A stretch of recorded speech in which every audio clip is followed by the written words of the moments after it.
খলিফা নিয়োগ করুন। মুয়াবিয়া বলছেন কাকে নিয়োগ করতে পারি। হাসানের সাথে কথা হয়েছিল হুসাইনকে খেলাফতের দায়িত্ব দেওয়ার জন্য। আমি চাচ্ছিলাম পত্র পাঠাই, তারা বলল না, ইমাম হুসাইন আল্লাহ মানুষ, দিনদার মানুষ, ইবাদত গুজার মানুষ, তার মতো মানুষ এত বড় মুসলিম জাহান চালাতে পারবে না। তারা তো এই পৃথিবীতে নবুয়তের দায়িত্ব নিয়ে এসেছে, তারা তো রাজত্ব করতে আসে নাই। কি করা যায়? আপনার ছেলে আপনার ঘরে এই যে 20 বছর আপনার রাজত্ব চালাতে দেখেছে, তার একটা অভিজ্ঞতা আছে। আরে বাবা, এজিদ তখন ভালোই ছিল। তো মুয়াবিয়া চিন্তা করে তিনি দেখলো কথাটা খারাপ, তিনি পরামর্শের জন্যই মদিনা মুনাওয়ারায় গেলেন। হাসান তো মারা গেছেন, ইন্তেকাল করে ফেলেছেন, হুসাইন জীবিত। হুসাইনের সাথে কথা বলতে গেলেন। হুসাইন রাদিয়াল্লাহু তাআলা যখন শুনলেন যে মুয়াবিয়া আসতেছে, মদিনায় আসতেছে, তিনি মক্কায় চলে গেলেন। শেষে খোঁজ নিয়ে দেখলেন যে না, ইমাম হুসাইন তিনি মক্কা চলে গেছেন। মক্কায় গিয়ে ইমাম হুসাইনকে তিনি বললেন যে এইরকম আলোচনা হচ্ছে, আমার ছেলেকে যদি আপনি বায়াত নেন আমার ছেলের কাছে, তাহলে মদিনার কোনো মানুষ বাদ হবে না, সব বায়াত নিবে।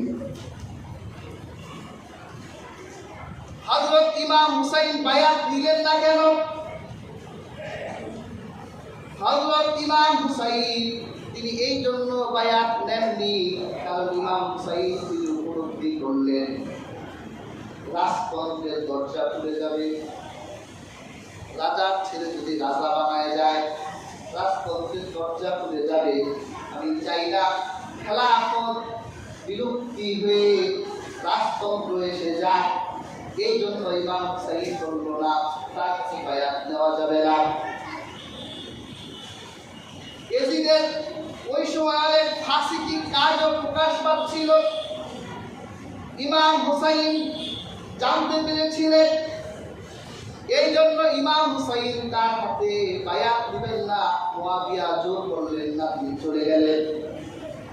এজিদরে বারবার ওসিয়ত করেছে, এজিদ তুমি যদি দায়িত্বে বসো, রাজত্বে তুমি যদি বসো, তাহলে আল্লাহর হাবিবের কোনো সাহাবীর সাথে বেয়াদবি করবে না, তাদের কাউকে কখনো বায়াতের জন্য চাপ দিবে না, চাপ প্রয়োগ করবে না। প্রিয় হাজিরিন, আমির মুয়াবিয়া যখন ইন্তেকাল করলেন আর এজিদ যখন সিংহাসনে বসলো, এজিদের প্রথম ভুল হলো বাবার উপদেশ ভুলে গেলেন। তিনি সবার আগে মদিনায় চাপ তৈরি করলেন, যেভাবেই হোক, যে করেই হোক ইমাম হুসাইন, আব্দুল্লাহ ইবনে আব্বাস, আব্দুল্লাহ ইবনে ওমর, আব্দুল্লাহ ইবনে জুবাইর, প্রত্যেক সাহাবীকে জোর করে হলেও তাদের বায়াত করা, যত জোর করতে হয় তাদেরকে জোর করে হলেও আমার বশ্যতা স্বীকার করা, আমার বায়াত করা। অনেক ঘটনা ইমাম হুসাইন রাদিয়াল্লাহু তাআলা আনহু আল বিদায়া ওয়ান নিহায়া থেকে পৃথিবীর সবচেয়ে বিশুদ্ধ ইতিহাসের গ্রন্থ থেকে আপনাদের শোনাচ্ছি। ইমাম হুসাইন রাদিয়াল্লাহু তাআলা তিনি দেখলেন মদিনায় থাকা যাবে না। তিনি সিদ্ধান্ত নিলেন হজের মাস, হজের মাস চলে এসেছে, তিনি সিদ্ধান্ত নিলেন মক্কা চলে যাই। মদিনা থেকে দামেস্কের কাছে, আর মক্কা থেকে আরো দূরে। তিনি মক্কায় চলে গেলেন। মক্কায় তিনি কিছুদিন রইলেন। এইদিকে বর্তমান ইরাকের কুফার মানুষগুলো এজিদ যখন শূন্য ক্ষমতায় বসেছে, তারা এজিদের হাতে বায়াত দিতে না কেউ, তারা সবাই অপেক্ষায় রইল ইমাম হুসাইনের। তারা সবাই বলল আমরা ইমাম হুসাইনের হাতে বায়াত দিব। তারা বলল আমরা ইমাম হুসাইনের হাতে বায়াত দিব, আমরা এজিদের মতো ফাসিকের হাতে বায়াত। কিন্তু হাজিরিন, আসল কালপ্রিট যদি খুঁজে যে ইমাম হুসাইনের হত্যার পিছনে সবচেয়ে বেশি দায় কাদের, এজিদের থেকে এই কুফার মানুষের দায় কম ছিল না। দাওয়াত দিয়ে দিয়েছে, একের পর এক চিঠি আসে আসে আসে। কয়টা চিঠি আপনি ফিরিয়ে দিলেন? একটা ফেরানো যায়, দুইটা ফেরানো যায়, 150 চিঠি এসেছে। ইমাম হুসাইন রাদিয়াল্লাহু তাআলা কাছে তারা শেষ চিঠিটা কি দিলেন? অনেক ইতিহাসের কিতাবে আসছে, চিঠি দিলেন আপনি যদি কুফায় না আসেন তাহলে আমাদের বউ তালাক হয়ে যাবে, আমাদের দাস দাসীগুলো আজাদ হয়ে যাবে, আপনার আসতেই হবে। ইমাম হুসাইন তো তিনিও জানতেন এই কুফার মানুষগুলো হচ্ছে গাদ্দার, তার বাবাকে হত্যা করেছে এই কুফার মানুষরা।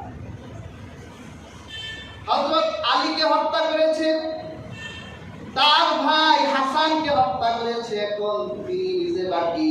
ইমাম হুসাইনও জানতেন এই মানুষগুলোর আবেগ বেশি, মিছিল করার সময় সব আছে, কিন্তু প্রতিপক্ষের আঘাত যখন আসে তখন আর পিছনে কুফার কেউ থাকে না।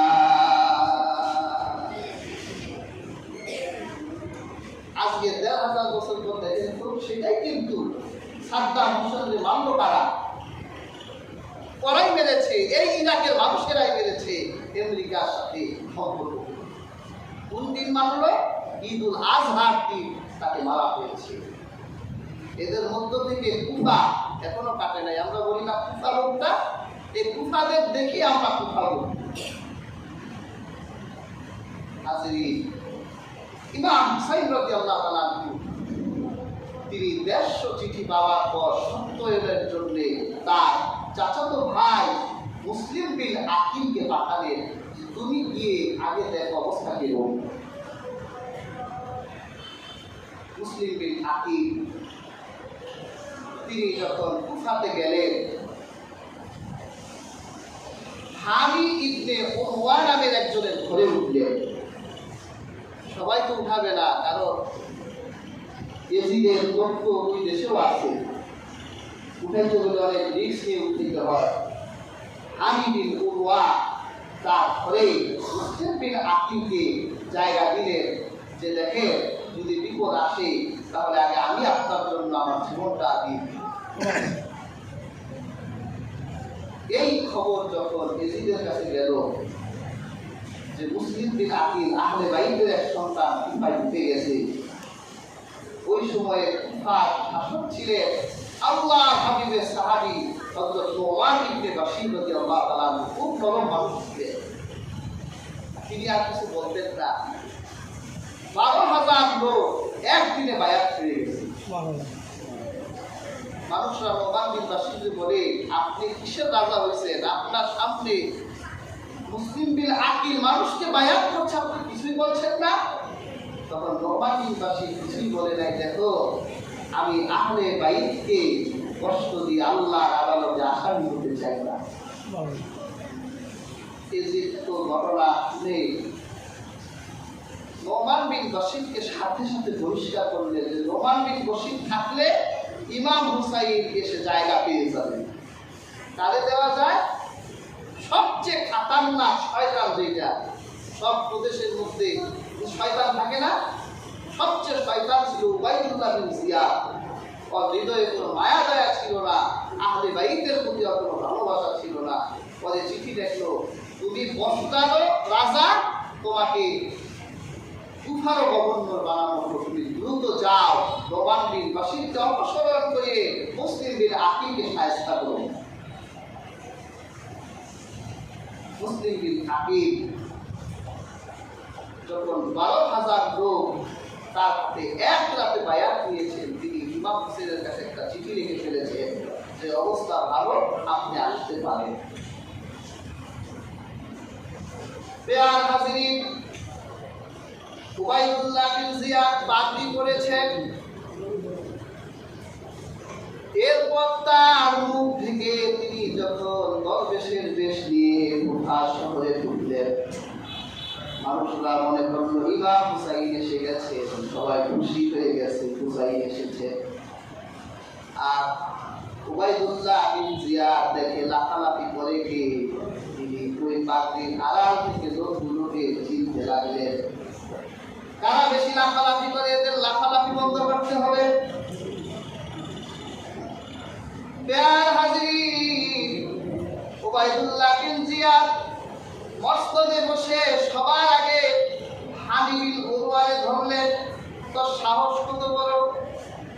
মুসলিম বিন আকিলের মতো একজন শত্রুকে তোর ঘরে জায়গা দিয়েছিস, আর ওখানে বসে বসে এসিদের বিরুদ্ধে তুই পায়তারা খরচ তত্ত্ব সাহস কমলা প্রতিগুলো মুসলিম বিন আকিলকে ধরে আমার সামনে আর আমি তার বিচার করতে চাই। হানি বিন উরওয়া বলল, শুনে রাখো বাইকুল্লাহ, যদি আল্লাহ হাবিবের এই লাঠি আমার পায়ের নিচে বানিয়ে থাকে তারপরেও আমি তোমাকে বলবো না। যদি তোমার জীবন নিতে হয় আগে আমার জীবন নিতে হবে। এত বড় সাহস তো! আমার সামনে চক্ষু গরম করে কথা বলো, এই অনেক ধর। আমি বিন উরওয়াকে ধরে জেলখানায় বন্দী করা। মুসলিম বিন আকিলের মনটা খারাপ হয়ে গেল। যেই মেজবানের বাড়িতে উঠলাম, আমার কারণে আমার মেজবান বিপদে পড়ে গেল। 12,000 লোকদের তিনি ডাকলেন, হৃদয় স্পর্শে একটি ভাষণ দিলেন, তোমরা ফাসেক এজিদের বর্ষতা স্বীকার করতে চাও নাকি ইমাম হুসাইন আল্লাহর হাবিবের বাগানের এই ফুলকে তোমরা তোমাদের হৃদয়ের কোথায় জায়গা দিতে চাও? সবাই আবেগ দেখালো, লাফালাফি করতে লাগলো। আমরা ইমাম হোসেনের জন্য জীবন দিতে পারি। আমরা, আপনি আমাদের ডানে যেতে বললে আমরা ডানে যাব, বামে যেতে বললে আমরা বামে যাব, আপনি যা বলবেন তাই। চিন্তা করলেন, 12,000 লোক নিয়ে যদি গভর্নর হাউসে যায় তাহলে গণভবনের ভিতরে যে আছে সে আর টিকতে পারবে না, তা করতে হবে। 12,000 লোককে মিছিল করে যখন তারা যাচ্ছিল, কি দুঃখের কথা, কি পরিতাপের কথা! যখন উবাইদুল্লাহ বিন জিয়াদের রাজপ্রাসাদ গভর্নিং হাউসের সামনে গেল, 50 জন লোক রইল, বাকি সমস্ত লোকগুলো জীবনের হয়ে সবগুলো বাড়ি চলে গেছে। লড়া কিন্তু 12,000 লোক নিয়ে পরে বউরা সব রাস্তায় চলে এসেছে। উবাইদুল্লাহ বিন জিয়াদ, লোক ভালো না, ও আমার স্বামী, তুমি যেও না, যেও না, আরেকজনের জন্য জীবন দিবা কেন? এইরকম প্রচলনায় পড়ে শেষ পর্যন্ত 12,000 লোকের মধ্যে মানুষ টিকলো মাত্র 50 জন, বাকিগুলো সব ঘরে চলে গেছে। এই হলো জীবন দেওয়ার কর্মী। এরকম কর্মী থাকলে ওই দল আর কাউ খাওয়া লাগে না, ওই দল কেমনি পেয়েছে। উবাইদুল্লাহ বিন জিয়াদের সাহস তো বেড়ে গেছে। এই 50টা লোক নিয়ে নির্মম নির্যাতন করা হলো মুসলিম বিন আকিলকে।